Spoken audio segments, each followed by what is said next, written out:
दरम्यान या महिला डॉक्टरच्या आत्महत्येनंतर फलटणमधील एका कुटुंबानं अप्पर पोलीस अधीक्षकांची भेट घेतली। फलटणमधील विवाहित मुलीनं आत्महत्या केल्यानंतर शवविच्छेदनाचा अहवाल खोटा असल्याचा आरोप कुटुंबियांनी केला।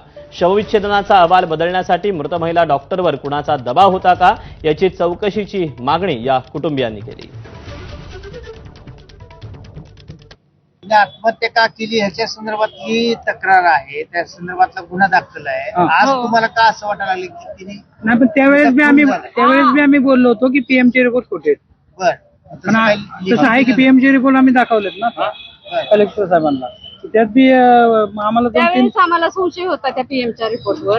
पण आता हे जे प्रकरण घडले 4 दिवसापूर्वी डॉक्टरांचं, महिला डॉक्टरांचं, त्याच्यावरून मला पूर्ण संशय आहे की माझ्या पण मुलीचा पीएमचा रिपोर्ट वरती त्या डॉक्टरांची सही आहे। मला पण असं वाटतं की माझ्या मुलीचा रिपोर्ट सुद्धा यांनी बदललाय।